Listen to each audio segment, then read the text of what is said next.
Welcome to Building My Legacy podcast. This podcast is designed for leaders and entrepreneurs who want to leave a legacy and will provide strategies that focus upon key elements for legacy creation, determining your desired impact and its benefit, increasing your legacy's reach by engaging key stakeholders, planning, prioritizing, and executing. Here's your host, Dr. Lois Sonstegard. Welcome, everybody, to Building My Legacy podcast. Today, I have with me Jared Curry. Jared Curry is fascinating. I don't know how many of you at the age of 18 had a vision as to what it was that you were going to do and the business you were going to create, first of all, and then go for it. Jared did that. And so I think what an amazing story you have. And I'm going to have you share that in a little bit.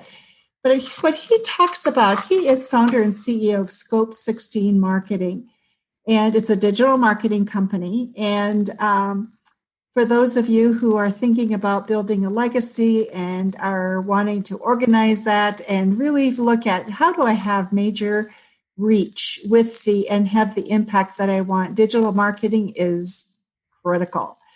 So with that, Jared, let's get started with your story and how you got into digital marketing. You're self-taught, and yet there's so many moving pieces. So please share your story. Of course. And I just want to start off by saying thank you so much, Lois, for having me on. So excited to share my story with your listeners, right? And I'm sure everyone out there who's listening right now is really interested to know kind of how I got started. So, it's quite a funny story, right? I believe it was my junior year of high school, and one of my friends came up to me and said, "Jared, well, you need to watch this webinar." And it was a webinar from this person named Billy Wilson, who basically taught other young individuals how to start their own marketing agency. And since then, Billy's become an amazing friend of mine, coach and mentor, and we're helping each other out right now, constantly on growing both our marketing agencies. And it's funny because it was the school year, the beginning of the school year, I would say about September. And previously, before that, I just had finished reading the book, Rich Dad, Poor Dad, by Robert Kiyosaki, my favorite author of all time, Lois. And for all of you out there listening, I'm sure you've read the book, and if you haven't, definitely check it out. But I just had finished reading the book, and I knew that entrepreneurship was for me. And I knew I just had to continue to build up not only my wealth, but start to create my legacy. And I figured that once I watched that webinar from Billy Wilson, I knew I had to purchase his course, which was $700. And at the time, I just had turned 17, and I was like, oh my God, that's a lot of money, right? Now I look back at it, I'm like, this is the best investment I've ever made. It was, and it was a lot of money for me back then, and I had to borrow it from my parents, but it's been extremely worth it. So you learned on the webinar, what were the things that were covered that allowed you to really get a handle on it? Because many people who look at digital marketing get overwhelmed with all of the parts. There's so many moving pieces, and there's a lot of big buckets too that everything fits into. So I get the webinar, but there's more than that got you really with both feet wet and so that you could stand on firm ground. Oh, 100%. And for everyone out there listening, you may be familiar with a story that Bill Gates likes to tell, and Warren Buffett, they like to tell as well. And it was the story of Bill Gates and Warren Buffett and how they knew each other as kids. Not a lot of people know that. And when they were 10 years old, I think it was Warren's father or Bill's father, one or the other, they sat both the kids down and they said, boys, and I'm paraphrasing, by the way, but they said, boys, what is the number one most important thing you need to succeed? And they gave, and I think it was Bill's father gave them a piece of paper, and they didn't, Bill and Warren, they didn't look at each other, but they both wrote down the same thing. And that was focus. Oh, and interesting. It was so interesting. They said that was the number one key to success. And keep in mind, they were like 10 years old. And that story was in the webinar. and as well as in the course. And once I heard that story, it blew my mind. If kids at the age of 10 who are both multi-billionaires right now can say at an early age that focus is the key to success, I knew that's what I needed to focus on. No pun intended. And since then I've just been focused on one thing, and that has been growing the agency. And because there's so many different moving parts of digital marketing, it's taken a lot of work, but it's also taken a big team. I have a big team, and with that comes a big payroll, but I do have a big team, and they are great. I'm sorry? How big is your team? We have about 10 employees in total, and eight of them are full-time. Wow. I'm impressed. I am very impressed. You also talk about a system that you have in place. It's called the Unique 8-Figure eCommerce Blackhawk System. Can you share a little bit about what that is and how you employ it? It's funny, Lois. Everyone asks me about the Blackhawk system, and I wish I could tell you everything about it. But of course, there are some proprietary pieces of information, but I will dive into a few key things, right? And the Blackhawk system is simple. First, it's about nurturing a cold audience, then about building ad copy that converts, and number 3, it's about really ensuring that the media buying that you have in place, which of course is running the ads, is systemized and has really a lot of targeting and a lot of data and stuff like that. So I'm going to explain all of that because everyone listening out there is probably like, what is he talking about? So I'm going to dive deeper into each. Okay, please do. Right. A lot of agencies out there, I've noticed, they use the same ad for every client. And they copy and paste it over and over again. It's not unique to the individual's business, and every business is unique, as you know, Lois. And for the people who are listening, I'm sure a lot of you guys own your own business, and you understand that your business is unique. It's nothing like your competitors. You put your own blood, sweat, and tears into it. So we try to make sure we're conveying the same thing within our ads. So to first start off with, I'm going to talk about expert copywriting, right? So I have a great team of copywriters, and I don't know a lot of agencies that really have a full-time copywriter. I think a lot of agencies outsource it, but I made it a mission to make sure that I actually had a full-time copywriter because, it was, I would say about 8 months ago, we were writing our own copy. I was writing a lot of the copy for the agency. I didn't have a big team there. We were still growing, still trying to make it happen. And I noticed one big thing. The metric that a lot of people overlook is something called CTR. And that, of course, is click-through rate. And what that meant is that my copy wasn't up to par. And one of my clients wasn't getting the results I thought they should have gotten. They were getting good results, but I don't want to get good. I want to get great results. And because of that, I hired a copywriter full-time from that very moment. And I said, this is never going to happen again. We're going to get exceptional results. And the way we accomplished that is by making sure that we had an expert copywriter in-house to make sure that the copy we were creating wasn't a sentence. It was in-depth copy where we literally spent an entire day learning about the business and getting creative ideas where we can create and write unique ad copy that was going to convert, right? Tell me something before you go on, because I think this is huge. When you do a copy and you hired a copywriter, what kind of criteria did you use in selecting a copywriter? Yes, great question. So first things first, I didn't want someone who already was writing copy. And I know that sounds funny. It sounds crazy, but I didn't want anyone who wrote copy. Why? Because a lot of copywriters have a lot of bad habits, right? So with that being said, I made sure I hired someone who never really wrote ad copy, but they were, number one, good at selling, and number two, they enjoyed writing. So my copywriter wants to go into the movie production business, right? So he's going to write in-depth copy because he enjoys it. He wants to be a script writer one day. And, with that being said, I knew that he really did enjoy what he was doing and he wanted to learn, because you can always teach them the persuasive techniques. That's easy. But no one can really teach that love and passion for actually writing, right? So I made sure he, number one, loved copy and writing copy. And for all roles in our organization, it's a 3-step interview process. So it's pretty strict. But I won't touch on that. It was more so making sure I hired someone that had a passion for what they were doing. Wow. Okay. So I am curious because many people who are listening are also hiring. So what's your 3-step process? We've got a lot to talk about. I can just tell. Yes. So great question.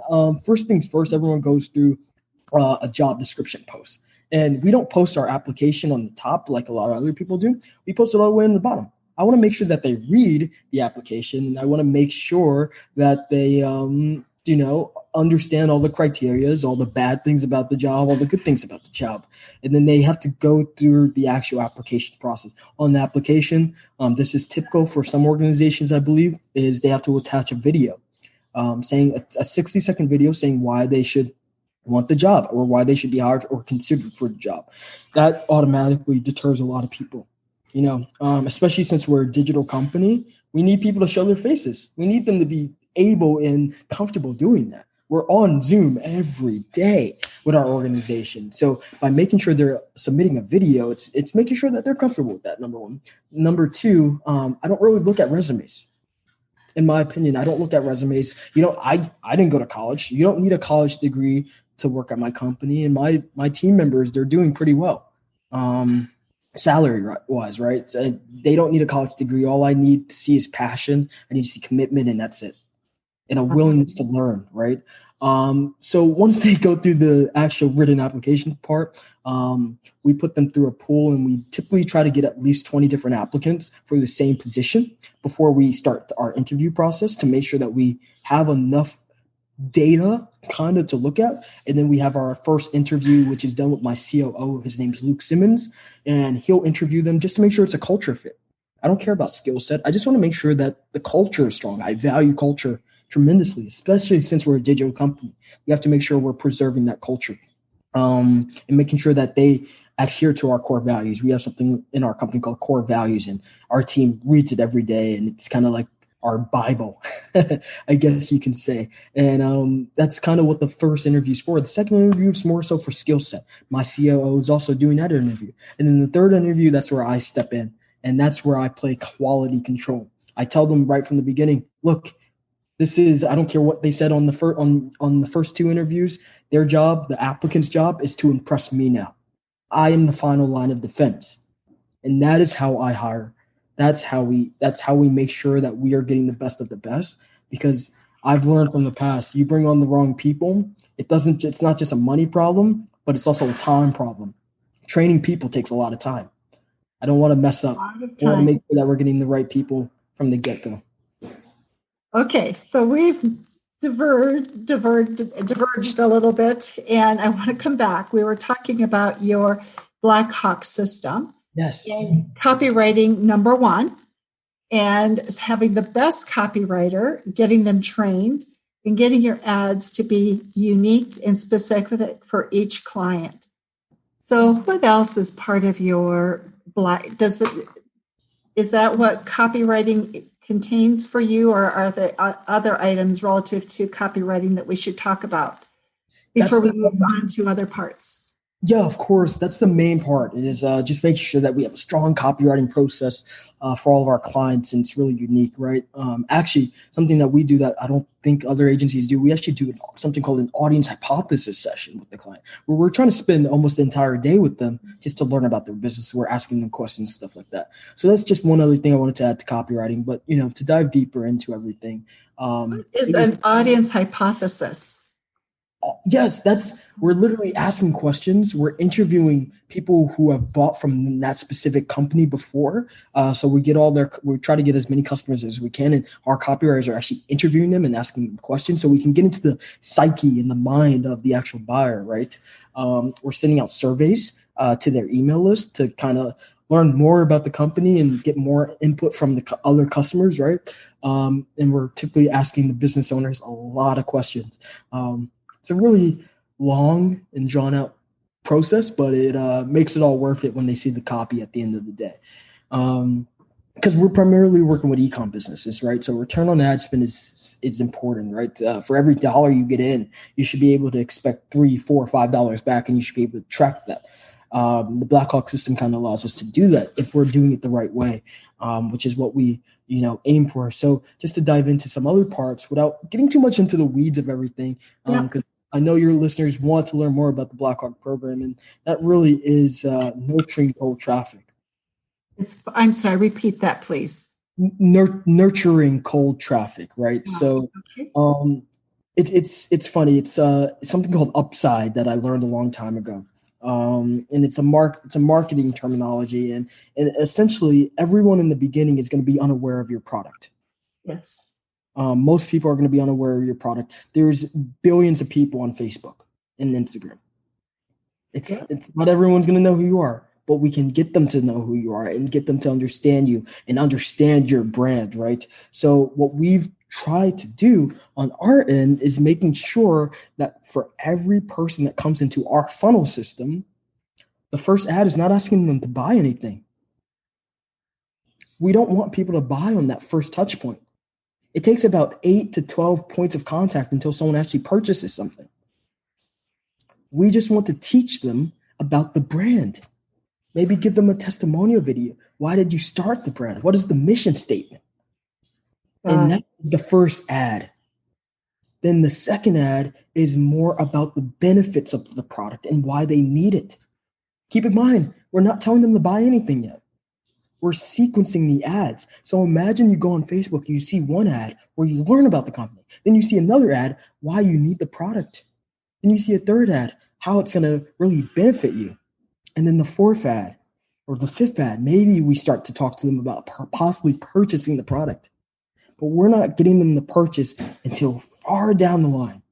Why? Because we're decreasing our cost per acquisition. We're increasing our return on ad spend because it's a warmer audience. And we're actually building a brand. We're not trying to make a quick buck. And it's funny, right? It's like this story. People buy for one of three reasons, right? Lois, what's a sneaker brand that comes into mind? Sneaker brand? Let's see. Everybody, Nike, right? Exactly. And I'm sure everyone listening out there, if you're listening right now, you probably thought of the same brand, Nike, Adidas, same companies, right? People buy for one of three reasons: brand awareness, convenience, or direct marketing. Direct marketing, the old school way of doing things, billboards, TV commercials. A lot of my competitors do that in the agency game. They're trying to get people to buy right away. It's, in my opinion, it's ineffective. From the data we've seen, it doesn't work as well as, building a brand, but I'll dive into that deeper. Then there's convenience. Convenience is when I want Chinese food or sushi. I go down the street to Fujiyama Mama. There just so happens to be a sushi place. They never ran an advert to me, ever. But just because they were selling sushi and I was driving down the street, I got lucky. That's like gambling on your business. Not all customers are going to get lucky and see the product that they want right in front of them, right? It's like gambling on your business. I know for the people out there listening, you guys don't want to gamble on your business. But the third way is brand awareness. It's why Nike came up in your head. It's why I brought my computer, because it's an Apple. I know the brand. I understand the brand. And that is why people buy. Simon Sinek says, people don't buy what you do. They buy why you do it. And if they understand, if they know the brand, they're going to know your why. If they know your why, they're going to know the brand. And that's what we're trying to do in the Blackhawk program, nurturing cold traffic. So we create a brand, we build a brand, and they understand the brand. Wow. Okay. So you're right. Copy becomes hugely important. So nurturing cold traffic, turning them into warm and then hot leads and contacts. Then from there, what do you do? Yes. And this is probably the most intricate part. And this is the actual media buying process itself, right? And this is something a lot of people neglect. But the most important role at our organization are the media buyers themselves. The reason why the media buyers are the ones who are getting all the ad copy from the copy team, they're putting it all together. So for everyone out there listening, if your marketing agency never talks about their media buyers, it makes me question who their media buyers are. Are they based in the Philippines or a part of India where they're not high quality or they're not trained media buyers? Where are they getting their media buyers from? Are they just copying and pasting ads? Because a media buyer should be able to think. They should be creative, and they should be able to know exactly what's going to happen because they read the entire white paper for the Facebook algorithm, for the Google Ads algorithm.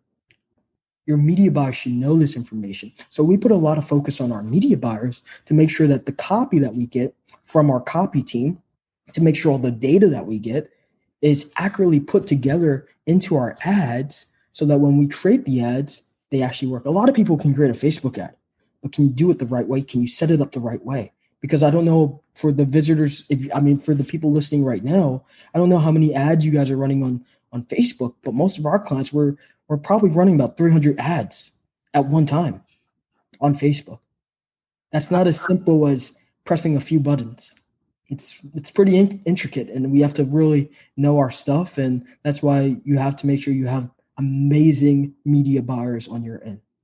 And that's the Blackhawk program. There's a lot of other stuff that I wish I could tell you, but if I did, I'd have to kill you.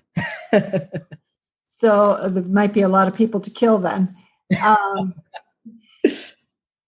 So you don't use people that are outside of outsourced. They're all within your company in terms of ad buy, but your employees are virtual. So where all are they located all over the United States or? Okay. So we have team members in Canada, the US, the United Kingdom, and other parts of Eastern Europe. And that's where our core team lies. Everyone's vetted. We make sure everyone's fully trained, but we try to keep it within those mainly predominant English speaking countries, and we kind of go from there. Got it. Okay, so one of the things that you also talk about is how people don't leverage all of the resources that are available to them, especially in Facebook, like with Instagram stories. So talk a little bit about that, please, and where there are lost opportunities. Yes, that's a great question, Lois. So for everyone out there listening, there's a few things that you guys can do right now.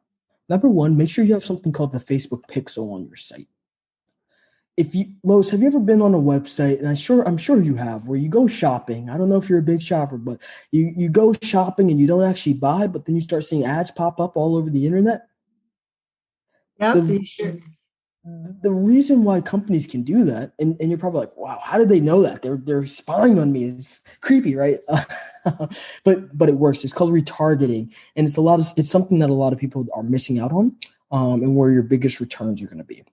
And I want to create godlike omnipresence for your brand. So it becomes a hygiene standard when they go on your website that they will see your ads. If someone goes on my site, we follow them all over the internet, YouTube, Google, Facebook, Instagram, any app that they have, they're going to see one of my ads for my agency, right? And the reason why we do that is because, like I said, people don't buy till that 8 for 12 contact. So we have to constantly keep reminding them of the brand, and we're trying to create brand awareness. You want to make sure you're retargeting. And for everyone out there listening, you're missing out on a huge opportunity. And that is not having a pixel on your website. And if you do have a pixel, you're not leveraging it. You're not sending people who go on your website ads. Even if they don't purchase, you need to send them ads. If they do purchase, still send them ads. You want to build a brand. Yes. So that takes a process, and the pixel helps you track and to follow, right? Mm-hmm. So what else, Jared, are things that people could immediately do to really be more savvy with e-commerce? Mm-hmm. And this is what any business that you all may have, you guys don't, if it's not an e-com business, you can still implement the same exact strategies. And it's funny, Warren Buffett, he has his private Rolodex, and it has the world leaders, royals, and major executives of massive companies in a file cabinet. But guess what? There is something in that Rolodex is worth a lot. It's you can't even put a price on it. It's so valuable. But I'm going to tell you something that I want more than that Rolodex from Warren Buffett. I want your email list. I want your data. A lot of people have an email list that's just sitting there. They're not doing anything with that email list. But what they can do, they can plug that into Facebook and they can run ads from their current customers' email list to people who are most similar to their ideal customer via something called a lookalike audience. So they're running ads to their most ideal customer, someone who's who looks exactly similar to their current customer in terms of economic status, geographical location, stuff like that, interests and stuff like that. Then you could do something called a custom audience, where we're sending all your current customers ads, getting them to purchase something else. So all of that data is just sitting there and no one's using it. Lois, it blows my mind when I get on the phone with brands every single day. I ask them how big their email list is. They tell me, and I ask them, what are you doing with that email list? And they think they're doing some email marketing or using MailChimp, but they're not doing anything else with it. And there's just so much money on the table. It breaks my heart, actually. It is amazing what money does get left on the table, isn't it? So, Jared, our time is almost up. I love your passion. I love how you have to just go for it. Things that we haven't talked about that you really think are important for the audience to know.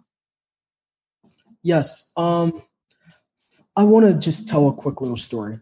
From the age of, since birth to until I was 4, I wasn't able to speak. I had a speech impediment, and any words that did come out of my mouth, no one could understand. It took a long time, a lot of progress, a lot of hard work. I still remember it. I had speech therapists and everyone.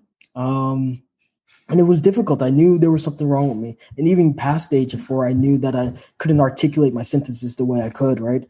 And it stuck with me. But what stuck with me the most is the resilience and the passion to not give up. Persistence beats resistance. And I learned that every day, not only in business, but in life. And if you just keep going, take one more step, a little bit more action, you will succeed. For everyone out there who's listening right now, don't give up. Just keep going. Eventually you're going to make it. I promise. Just don't give up. And you got it. We're here to build a legacy. What's going to happen in the next 100 years? We're not going to be here, but our legacies will. It's time to make a difference. It's time to make an impact, and life's too short to give up. That's the one last thing I wanted to mention. It's a beautiful way to end, Jared. Thank you so much. Persistence is everything, isn't it? And not giving up. You give up and you have nothing. So, Jared, thank you so much for your wisdom and your time today. And then thank you all for listening to Building My Legacy podcast today as well. We will have information about Jared in the show notes. So if you want to get in contact with him, you will be able to get information about him in the show notes. And should you have any further questions, just contact us and we will be glad to pass the information on. Thanks so much.